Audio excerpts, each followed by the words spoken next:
missing in action. But I'm glad we are back, because last time I said we are back, but we were not fully back, but unexpected things happened. Okay.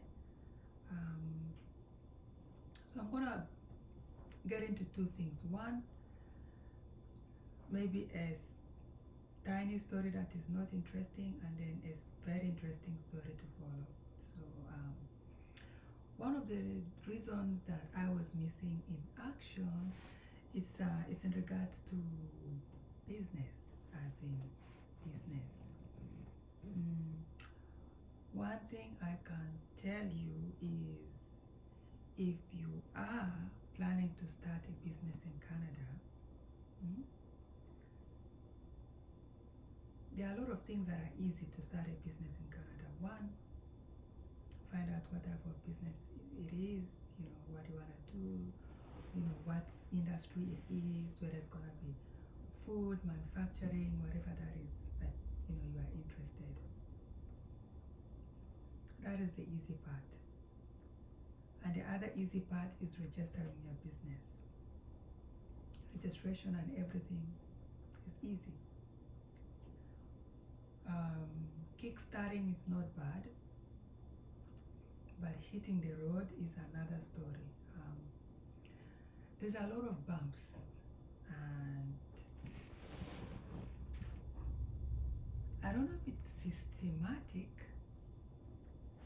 but I feel like there's a system in place that is invisible, right? That is making it very difficult for you to, I guess, to get your dream, okay? Oh my God, I don't know how to say it, but in simplest term, I think that's the best way of doing it. And I think that's why most people here, especially in Canada, would rather work for someone else than try to push their passion or try to start a business. Okay? And I'm saying this from a personal experience. And I'm trying to tell you, what I'm trying to say is, it is not easy. However, it might be easy for you. So don't use someone else's experience to deter you, to prevent you, or to think there's going to be some roadblocks for you as well. Okay? But speaking of my experience, I think there is something that is not written, something that is not tangible, that is actually somehow making it very difficult to own a business in Canada. We'll talk about the taxes as time goes by, but the other thing that is really important is, everything is difficult. Every step of the way is difficult. Every step of the way is difficult from the beginning to end. There are some of it that they do look easy, but it's not something that I didn't expect. Because I remember when I was in Kenya,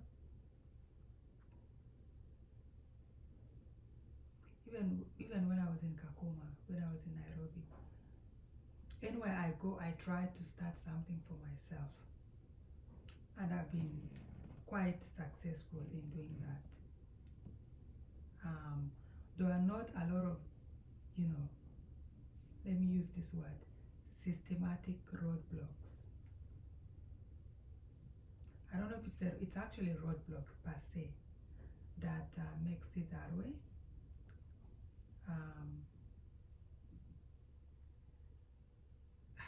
I don't know how to put it, but I think I'll find the words. Trust me, I think as time goes by, I'll find the words to use on describing how difficult it is to start a business in Canada. Okay, the other day I just went around to see if I can find some of the cheapest places, location, like to see if I can rent a place, and the minimum is $16,000 a month to rent a space. That doesn't make sense. That doesn't make business sense. In fact, you are better off putting a down payment for a business space will be cheaper than actually trying to rent the business spot. And the other thing is, I think, I don't know how the system will work with or against it, or with or without. You know what I mean? If you have a business, if you have a friend that has business similar to yours, maybe 2 or 3 of you guys can just come together and rent a space. But still, for me, renting a space does not make business sense. Yeah, the only space that will make business sense is if you are renting a space to put a supermarket, for example. That I think will make sense, because you are going to open long hours. If you wanna, I think there are some places, most places will open 24 hours around holidays, but you could push, and I think most of them have business hours anywhere from 7 to 10 p.m. long hours, and you are selling groceries. That will make sense, because it doesn't, no matter what, people will go shopping for groceries. And here, that means you have to be one of the franchisees. You have to try to get, into the franchisee, where there's going to be food basics, which is the lowest of the low, kind of lowest. And then you have no frills, you have metros, you have low blows. Those, they are more of a departmental store per se. They do sell groceries, but some of them sell other items. I don't know if someone can get Canadian Tires franchise, but all I know is you can do McDonald's and all these other food chains, right? And you do need a lot of money to get to pay for the franchise, and and have your own franchise. And doing that, I'm sure the company will help you find a space. Of course, you need to do your market research to see where you want to put the business, right? So if you are planning, maybe if you're already in Canada, but if you're planning to come to Canada and start a business, just know you need to be really careful on what type of business you want to start.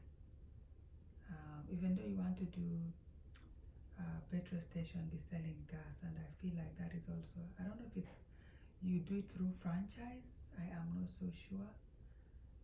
I didn't ask because that's not my field.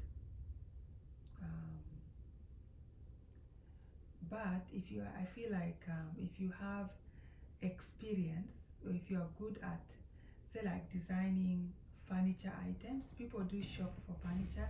But in Canada, for example, it's different.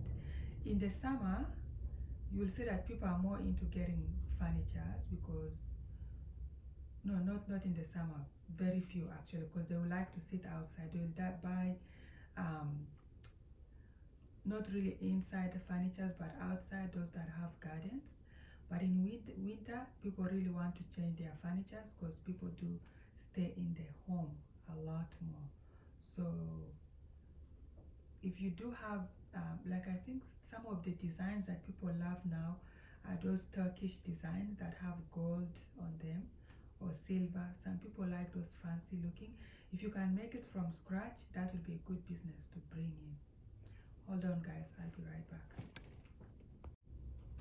Okay, guys, I was talking about if you want to start a business here, but if you have experience in making furnitures from scratch, you can actually do that. Especially here now, people love those Turkish looking furnitures. I think Egypt as well. They have like golden design, similar to what I have here, but mine is different. but that's what people are going for now. People like shiny, fancy things, because they look nice and whatnot. If you can make those from scratch, I think that will be a really lucrative business for you, just to do everything. And if you can find a way to get the parts, you can do that, advertise, and I guarantee you'll have no problem selling your furniture. But obviously, as a startup business, you're going to have issues with renting a spot to manufacture. You might need something like a warehouse, and that's gonna be not a little bit expensive, really expensive, right? Yeah, so if someone wants to start a business, I think if it's like a family, two families, friends, just hopefully you have good credit, come and buy a business spot. Be paying for the mortgage and start your business. That will make more business sense than renting, because as I told you, and this was a perfect spot. It's right on Young. What is the business spot that I saw? Young and Gerald. But anyways, it's downtown Toronto. So minimum is like $16,000. And it's not a big space either, right? So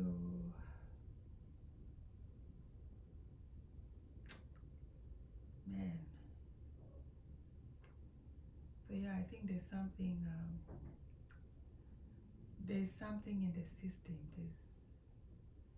I don't know, I keep saying it's a system, but it is system. It does look like a system. It might not be systematic, but it's very systematic. Because I did a lot of trying to do that. And it's crazy. It's really crazy. It's crazy. So long term,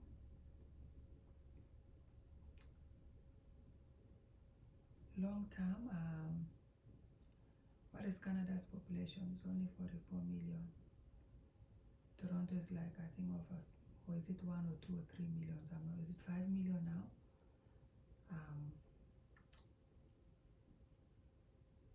I feel like you need to be population focused. Like starting a business in a place like US, and if you have like a business in a busy place, not Los Angeles, a lot of movies, people there, like New York, or just a really good crowded space, you should be okay. And also our online advertisements, because you're advertising to over 200, or what's the population of US? Close to 200 million, right? That would make sense.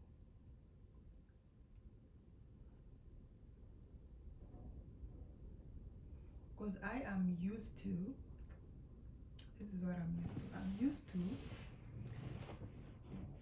even though I'm working for someone, which is not my dream.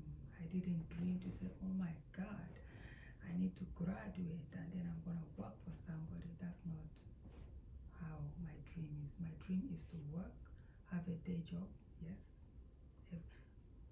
which you should, and then be doing hustling on the side, right?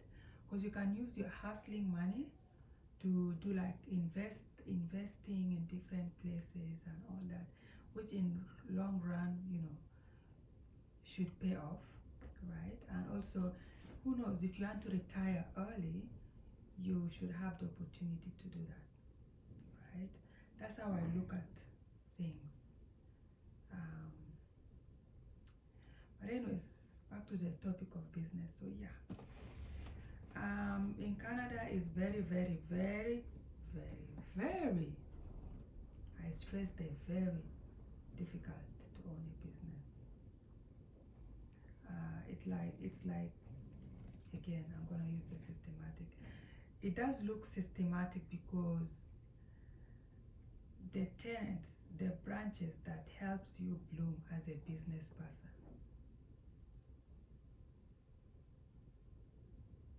It's not,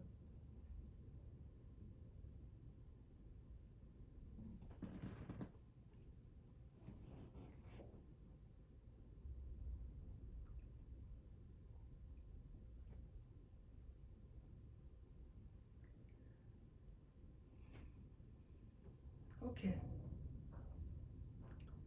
in a nutshell, it is very, very, very difficult to start a business in Canada. I don't know, I keep repeating this. If you're an immigrant immigrating to Canada, don't sell your land, don't sell your house, don't sell, just in case you want to go back and do something. This place is good to learn and relearn, but starting a business, very difficult. Let's start with my line. I have 2 snack businesses. The first one is, you've done the main things: registration, registering the business, and blah blah blah. You know, did all the courses trying to get the food certificate thing. You've spoken to the city. You did all the proper things that a citizen that wants to start a snack business does. You did all the correct thing. And then it gets to your product, because you want to design your packages and all that. Ching, ching, ching. Money after money after money. And then what I did is I contacted few places here in Toronto, most business areas, I think Mississauga, Oakville. I contacted few companies to help me in designing my snack business, snack product, snack package, point of correction, snack package. And I did that. Oh my God, this thing is so draining. Pardon me, guys. I'm a positive person. This is a very positive video. My energy is still there. We are still fighting. It's just this lioness is wounded a little bit. So they were asking me for, like, I think one package. How much? $1 something, or 3 or 2 point something, or $3. I don't know. Some unusual amount that they were trying to charge. So then I had to go and look for a cheaper way to design, and then come back to see if they can now produce the package. I've designed everything. All you need to do, just print it. Thank you very much. That was, the amount was also very, very high. And then I had to go through to China, and I was dealing with one company to other, from one company to another, language barrier, one company to another, one company to another, until I got the wrong samples. I asked for the correct sample, they send a picture sample, send me the actual sample, they send me the wrong sample. So I had to send a picture of the wrong sample to them, and then they send the correct sample. But then I noticed something was wrong, because they were trying to edit something. No, do not edit the package. So I had to again correct it and send it back, and time difference, you know. As we speak right now, I have, so my product is on the way. It's now has been shipped. I'm waiting for it, and once it arrives, it's going to be a different drama of marketing and all sorts of things. Long story short, the short and long of this is,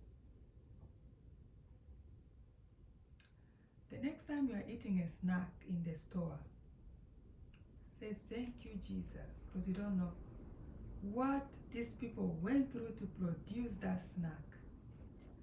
That's it, guys. This is the end of the boring video. I'll see you guys in the next one.